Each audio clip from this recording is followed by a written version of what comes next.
नमस्कार। आप सबका हमारे चैनल ज्ञान द ट्रेजर पर स्वागत है। इस वीडियो में हम आपको बताएंगे कि कोई पूजा पाठ या शुभ कर्म जब हम करते हैं तो हमारा मुख पूर्व दिशा में होता है। पंडित जी जो पूजा कर्म वगैरह करवाते हैं, यदि आप पूजा पे बैठे हैं तो खुद भी बोलते हैं कि आप अपना जो मुख है वो पूर्व दिशा में करें। इसका कारण मैं आपको वैज्ञानिक और धार्मिक दोनों तरीके से बताऊंगा। आपने देखा होगा कि देव प्रतिमाओं का मुख पश्चिम दिशा की ओर होता है। तो इस प्रकार की गई उपासना हमारे भीतर ज्ञान, क्षमता, सामर्थ्य और योग्यता प्रकट करती है, जिससे कि हम अपने लक्ष्य की तलाश करके उसे आसानी से हासिल कर लेते हैं। पर कुछ विशिष्ट उपासनाओं में पश्चिमाभिमुख रहकर पूजन करने का वर्णन भी मिलता है। इसमें भक्त का मुख पश्चिम की ओर होता है और भगवान का मुख पूर्व दिशा में होता है। एक्चुअली में अगर कोई कहीं भी किसी भी स्थान और दिशा में भक्ति भाव से पूजा पाठ करता है तो सफल होता ही होता है।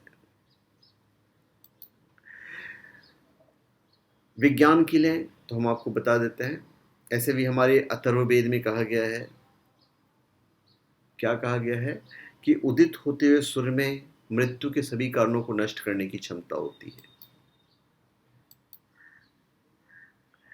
पूर्व दिशा में सूर्योदय होता है और उदित होते ही सूर्य के किरणों का धर्म शास्त्रों में ही नहीं, विज्ञान में भी बड़ा महत्व है। अथर्ववेद में जो संस्कृत है वही लिखा गया है, उदंत्यो सूर्यो नुदताम मृत्यु पाषाण। मृत्यु के बंधनों को तोड़ने के लिए सूर्य के प्रकाश से संपर्क बनाए रखो, ये कहा गया हमारे अथर्ववेद में। एक स्थान पर और लिखा गया है, मृत्यों प्रविशम अमुंचमानः माचित् तथा सूर्यस्य संदृश्य। अर्थात सूर्य के प्रकाश में रहना अमृत लोक में रहने के समान है। और सूर्य को भगवान विष्णु का प्रतीक माना गया है। सूर्य ही ब्रह्मा के आदित्य रूप है। एकमात्र सूर्य ही ऐसे देव हैं जिनके पूजन अर्चन का प्रत्यक्ष फल प्राप्त होता है और मनोकामनाएं भी पूरी होती है। वास्तुशास्त्र के अनुसार भी घर में अभी पूर्व उत्तर में पूजा का स्थान सर्वोत्तम होता है और आपका जो मुख है वो पूर्व दिशा में होना चाहिए। तो इससे क्या होता है, घर में रहने वाले को शांति, सुकून, धन, प्रसन्नता और स्वास्थ्य का लाभ मिलता है। कर्मकांड, तंत्र और वास्तु, ये सब अलग अलग विद्याएं हैं।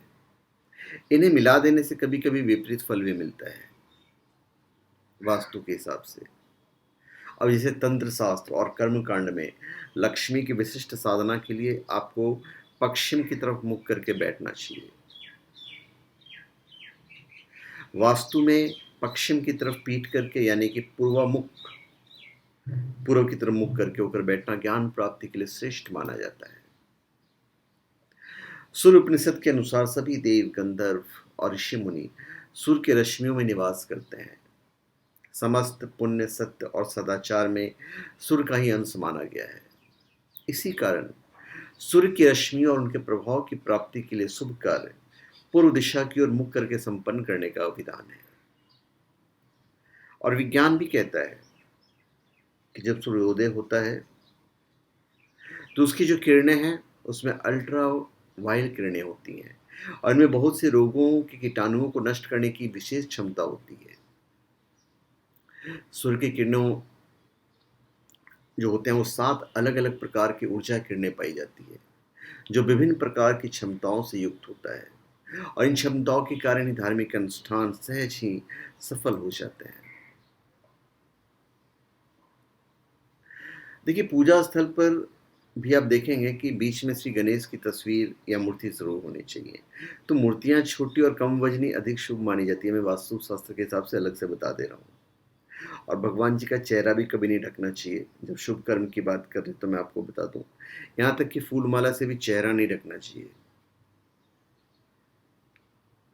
तो इन चीज़ों का यदि आप ध्यान रखते हैं तो निश्चित तौर पे आप सुगमता से सारी चीज़ें हासिल कर लेते हैं। तो धन्यवाद। आप सबका हमारे चैनल पे स्वागत है।